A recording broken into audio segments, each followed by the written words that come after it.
নমস্কার বন্ধুরা, সবাইকে প্রণতি কিচেনে স্বাগত। এই বৃষ্টির ওয়েদারে আজ আমি দারুণ স্বাদের চিকেন পকোড়া রেসিপি শেয়ার করব আপনাদের সাথে, যেটা খুবই কম সময়ে বানিয়ে ফেলা যায় আর খেতে হয় দারুণ স্বাদের। তাহলে আসুন দেখে নেওয়া যাক আজকের রেসিপিটি। চিকেন পকোড়া বানানোর জন্য আমি এখানে 500 গ্রাম উইথবোন চিকেন পরিষ্কার করে ধুয়ে নিয়েছি। আপনারা চাইলে বোনলেস চিকেন দিয়েও এটা বানাতে পারেন। প্রথমে চিকেনটাকে ম্যারিনেট করে নিতে হবে। ম্যারিনেটের জন্য প্রথমে দিয়ে দিলাম 1 টেবিল স্পুন আদা রসুনের পেস্ট, দিয়ে দেব 1 টেবিল স্পুন ময়দা, দিয়ে দেব 2 টেবিল স্পুন কর্নফ্লোর। ময়দা আর কর্নফ্লোরের ব্যালেন্সটা যদি ঠিকঠাক থাকে তাহলে পকোড়ার টেস্টটা দারুণ হয়।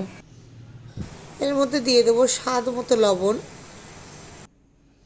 দিয়ে দেব 1 টিস্পুন ব্ল্যাক পেপার মানে গোলমরিচের গুঁড়ো, দিয়ে দেব 1 টিস্পুন লঙ্কার গুঁড়ো আর 1 teaspoon Kashmiri red chili powder. Kashmiri লঙ্কা গুঁড়োটা ব্যবহার করার ফলে চিকেন পকোড়ার কালারটা পারফেক্ট হয়। এবার এর মধ্যে দিয়ে দিলাম পাতিলেবুর রস। ঘরে যদি পাতিলেবু না থাকে তাহলে 2 টিস্পুন মতো ভিনিগারও ব্যবহার করতে পারেন। এই পাতিলেবু বা ভিনিগার ব্যবহার করলে আমাদের চিকেনটা খুব তাড়াতাড়ি সফট হয়ে যায়।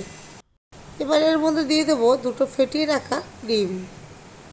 এবারে সমস্ত উপকরণ একসাথে খুব ভালোভাবে মাখিয়ে নিতে হবে। তো বন্ধুরা, আজকে ঝটপট মাত্র কয়েক মিনিটেই দারুণ সাথে চিকেন পকোড়া রেসিপি শেয়ার করছি। আশা করি আপনাদের ভালো লাগবে। তো বন্ধুরা, আজকে আমার রেসিপি যদি আপনাদের একটু ভালো লেগে থাকে তাহলে অবশ্যই করে লাইক শেয়ার করে দেবেন। আর এখনও যদি আমার চ্যানেলে নতুন সদস্য হয়ে থাকেন, পাশে থাকা বেল আইকনটি অন করে দিয়ে এখনই আমার চ্যানেলটিকে সাবস্ক্রাইব করে রাখার অনুরোধ রইল। তাহলে এইরকম রেসিপি যখনই আপলোড করব সঙ্গে সঙ্গে আপনার কাছে নোটিফিকেশান পৌঁছে যাবে। চিকেনটাকে এভাবে ম্যারিনেট করার পর 15-20 মিনিট রেখে দিয়ে তারপর গরম তেলে ভেজে নেব। তো বন্ধুরা, দেখতেই পাচ্ছেন কাশ্মীরি লঙ্কা গুঁড়োটা ব্যবহার করার ফলে কতটা সুন্দর কালার চলে এসছে।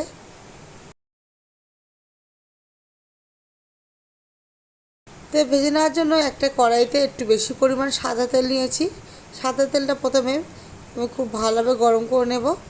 তেলটা খুব ভালোভাবে গরম হয়ে গেলে চিকেনগুলো পকোড়া শেপে ভেজে নেব। তো একে একে চিকেন পকোড়াগুলো ভেজে নেব। তো প্রথমে গ্যাসের ফ্লেমটা মিডিয়াম টু হাইতে রাখবো, তারপর গ্যাসের ফ্লেমটা মিডিয়াম টু লোতে রাখবো। তো বন্ধুরা, দেখতেই পাচ্ছেন খুবই সিম্পল একটি রেসিপি। বৃষ্টির ওয়েদারে সন্ধ্যায় চা কিংবা কফির সাথে এই দারুণ স্বাদের চিকেন পকোড়া হলে সন্ধ্যার আড্ডাটা একদম জমে যাবে। তবে আজকে চিকেন পকোড়া কিন্তু ডবল করে ভাজবো না। আমি প্রথমেই একটু মিডিয়াম টু হাইতে রেখে তারপর পুরোটাই কিন্তু গ্যাসের ফ্লেমটা লো থাকা অবস্থায় চিকেন পকোড়াগুলো ভেজে নেব। তো চিকেন পকোড়াগুলো খুবই ক্রাঞ্চি ও খেতে দারুণ হয়। এইভাবে চিকেন পকোড়া একবার বাড়িতে ট্রাই করবেন, দেখবেন ঝটপট করে বানিয়ে ফেলা যায়। তো এক পিঠ হয়ে যাওয়ার পর আমি এইভাবে উল্টে দেবো অপর পিঠ ভেজে নেওয়ার জন্য। তো এই সময় কিন্তু গ্যাসের ফ্লেমটা একদম লোতে করে দিতে হবে। লোতে করে দিয়ে যতক্ষণ না আমাদের চিকেন পকোড়া কালারটা হালকা লালচে কালার হয়ে আসছে ততক্ষণ পর্যন্ত কিন্তু আমাদের গরম তেলে উল্টে পাল্টে ভেজে নিতে হবে। তো বন্ধুরা, হাতে সময় না থাকলে এইভাবে দারুণ সাথে চিকেন পকোড়াটি অবশ্যই বানাবেন, আর দারুণ লাগে খেতে।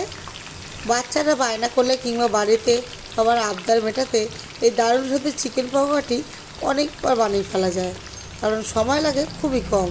তো পকোড়াটা আমার খুব ভালোভাবে ভেজে নেওয়া হয়েছে, দেখতেই পাচ্ছ সুন্দর কালার চলে এসছে। এবার আমি একে একে পকোড়াগুলো অন্য একটি পাত্রে তুলে নেব। তো বন্ধুরা, আজকে আমার রেসিপি কেমন লাগলো অবশ্যই করে কমেন্টে জানাবেন। যদি আপনাদের ভালো লেগে থাকে অবশ্যই করে লাইক শেয়ার করে দেবেন। আর আমার চ্যানেলে নতুন সদস্য হলে পাশে থাকা বেল আইকনটি অন করে দিয়ে আমার চ্যানেলটিকে প্লিজ সাবস্ক্রাইব করে দেবেন। তাহলে আজকের মতো এই পর্যন্ত, আবার দেখাবে নতুন কোনো রেসিপি নিয়ে। আজকের মতো টাটা, বাই বাই।